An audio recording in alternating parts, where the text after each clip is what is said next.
कृष्ण जगद्गुरु तुकोबारायाचा आहे. आणि अभंगामध्ये 2-3 वेळेस तर पोटाचा काय आलाय शब्द आलाय.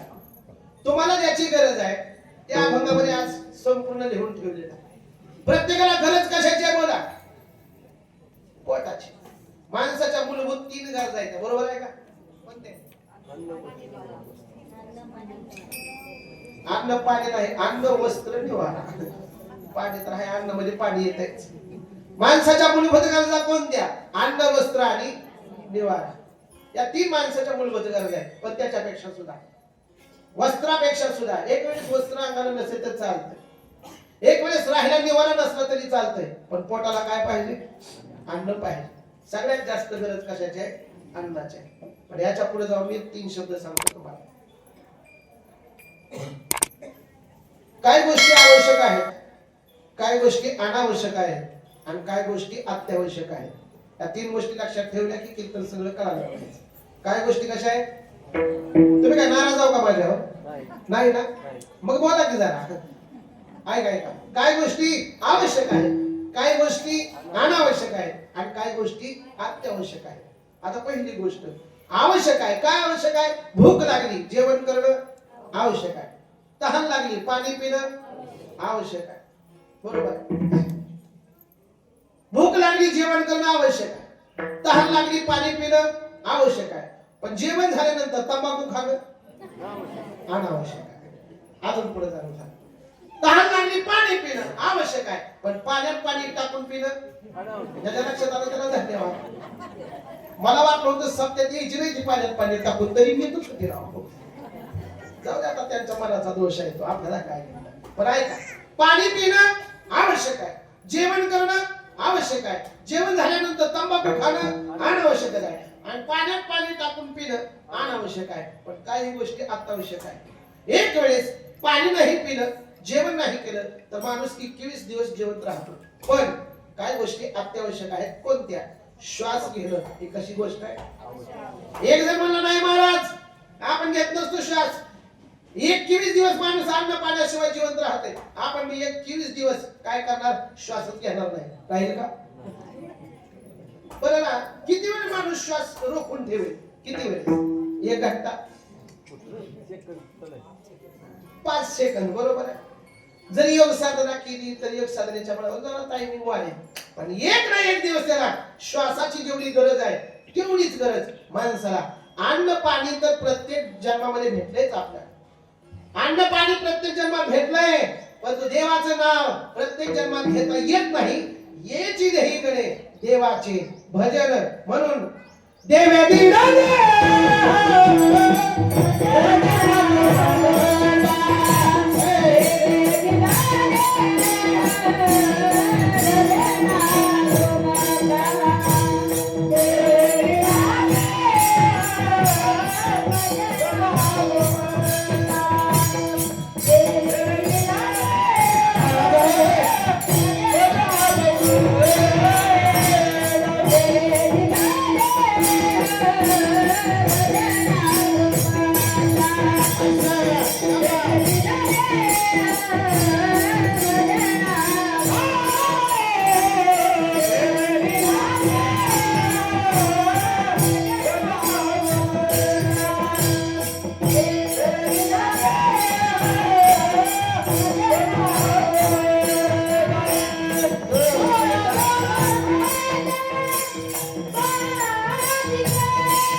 भोजना का भजना मागच्या ऐकायला ना. पण आपल्याला भोजना करून भजना करत जायचं. आता या अभंगामध्ये 3-4 वेळेस तरी पोटाचा विचार आलाय बघा. पोटाचा विचार म्हणजे काय तर पोट भरणे याचा समानार्थी शब्द काय असेल तर त्याला काय म्हणतात? समाधान असणे. इथं बसलेल्या प्रत्येक माणसाला विचारतो, आपण समाधानी आहोत का? आहेत का? कुणीच्या जगामध्ये समाधानी नाही. समाधान जर बघायचं असेल म्हणजे प्रत्येकाला पोटाची चिंता आहे. नित्य उठून या खावयाची चिंता. त्या गोकुळात सुद्धा पोटाशिवाय म्हणजे समाधान, माणसं समाधानी नव्हते, लेकरं समाधानी नव्हते. बरं, प्रत्येकाला पोटाची काळजी आहे. मी सुद्धा इतकं 7 दिवस झालं डोळे फोडून इथपर्यंत येतो, पुन्हा रात्र जागतो, पुन्हा गाडी घेऊन माघारी जातो. कशासाठी? आमच्यावर आले जरा गोड वाटतंय तुम्हाला, बाकीचं काहीच नाही. तुमचं म्हणजे नाही, तुमचं सगळं देवासाठी आहे ना. आम्ही पोटासाठी फिरायला घरी भेटतच नाही. एक जणांच्या तर घरी आम्ही जेवायला गेलो, जेवायला गेलो, पुरणपोळी तूप होत आणि पुरणपोळी ती जरा बाई जरा महिलांनी संसार करावा, चेकट असतात थोडा, ते बारका चमचा घेतला ती तुपावर त्या पोळीवर वाढायला. तू मालक म्हणला, मोठ्या चमच्याने वाढ, त्यांना काय रोज भेटत असतंय का? हे बघा आता एवढी टाकून गेली काय काय काय सगळ्याची धाम हे कशासाठी आहे? पोटासाठी. रात्र दिवस आम्ही झटतोय पोटासाठी. आपण याची टोपी त्याच्या डोक्याला, त्याची टोपी त्याच्या डोक्याला, सगळ्याच्या टोप्या आपल्या डोक्याला. कशासाठी करतोय? पोटासाठी. काय काय माणसाला गावात पोट भरलं नाही म्हणून त्यांनी धाराशिवला आले, पण इथं आल्यानंतर मी विचारलं, भरले का पोट? नाही कमवाच वाटाय म्हणजे समाधानी. धाराशिवची माणसं पुण्याला गेली कमवण्यासाठी, तिथल्या लोकांना मी विचारलं, भरले का पोट? म्हणजे नाही, पोराचं पुरीचं लग्न आहे, पोट भरलं. पुण्याला काय कमी वाटायला म्हणून माणसं मुंबई पर्यंत गेली. कशासाठी? पोटासाठी. आणि मुंबईला पण कमी वाटायला आपलं राज्य सोडलं आणि मग राज्य सोडून लोक दुसऱ्या राज्यात गेली. कशासाठी? पोटासाठी. आमची पोरे घेऊन मी चेन्नईला गेलो कार्यक्रम. आता तिथे चेन्नईला आपली भाषा करणार आहे का? मी बोललेलं त्यांना कळलं आणि त्यांनी बोललेलं साहेब बरोबर आहे का? आज माझ्या कीर्तनात देशमुख साहेब बसले, ते माझ्या प्रत्येक सुखात दुःखात सोबत असतात. साहेब एकदा नेते मी तिकडे, काल बघितलेच तुम्ही कसं डान्स करत होते, आनंदात देवासाठी. आणि तिकडे गेलो आम्ही. तिथे गेल्यानंतर सगळे आम्हाला कोण, आम्ही रामराम घातलं तर रामराम घातलं, ते त्यांच्या मस्तीमध्ये इस्कॉनचा कार्यक्रम होता. राधे राधे राधे राधे जय श्रीकृष्ण जय श्रीकृष्ण म्हणायचे. पण तेवढ्यात एक माझ्या पाठीवर थाप टाकली, राम राम महाराज. मी म्हणलं कहा से हो आप? मराठीत बोला म्हणला. मी महाराष्ट्रातला आहे. मी म्हणलं महाराष्ट्रात इकडेच का? कशासाठी? बोला की. पोटासाठी. काय काय जगाचं राज्य भागाला गेलं, भारतात भागाला गेलं म्हणून काय काय माणसांनी देश भरला. आणि दुबईला काय गेले, काय अमेरिकेला गेले, पण तिथल्या लोकांना विचारा, भरले का पोट? ते म्हणते नाही का, अजून आमचं पोट भरलेलं नाही. काय काय माणसाने देश सोडला, काय काय माणसाने जीव सोडला, तरी सुद्धा काय काय जणांचं पोट भरलं नाही. तुम्ही माणसाला जीव सोडल्यावर काय पोट भरायची काय गरज आहे का? तुम्ही नैवेद्य दाखवायला जाता होती, माणूस मेल्यानंतर ती नैवेद्य दाखवायला जाता आणि नैवेद्य दाखवायला गेले की सगळं नैवेद्य ठेवते ती. पण कावळा काय घास शिवत.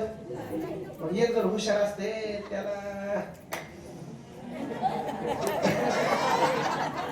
जरा वास द्या मला, लगेच कावळा येते. म्हणजे मेलीवर सुद्धा समाधानी, जीव कायम समाधानी, पण त्याचं कधीच पोट भरत नाही.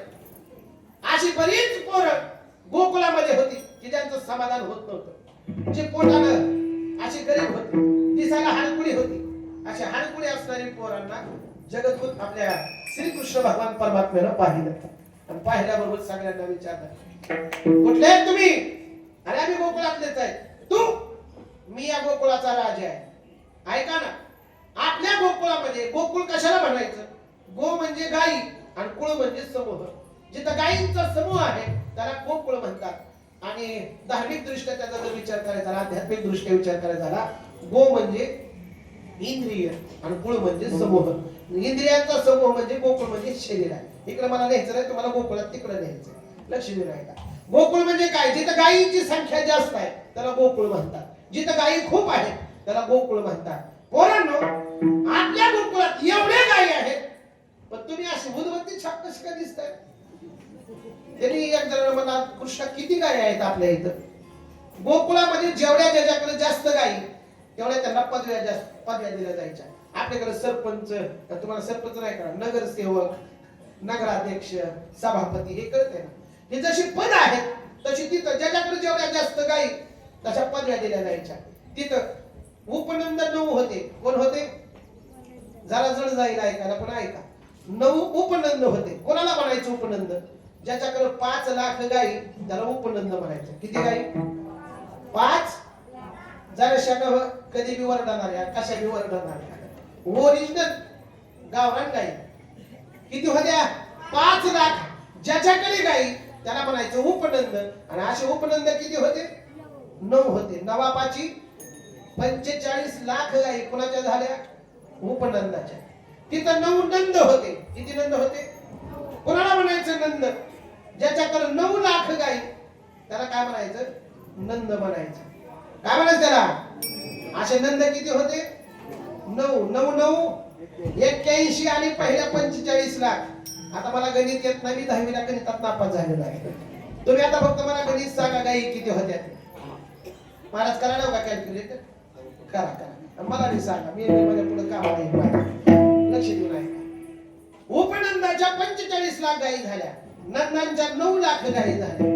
तिथं 6 वृषभानू होते. किती? 6. पुन्हा म्हणायचं वृषभानू. ज्याच्याकडे 10 लाख गाई त्याला काय म्हणायचं? वृषभानू. असे 6 होते. 10 सख्खी 60. पहिल्या 85 आणि आता ही 60. किती झाल्या रे पोरांनो? कर लवकर लवकर कर. हा मग तू पास होतोच गणिताचा. विठला विठला विठला.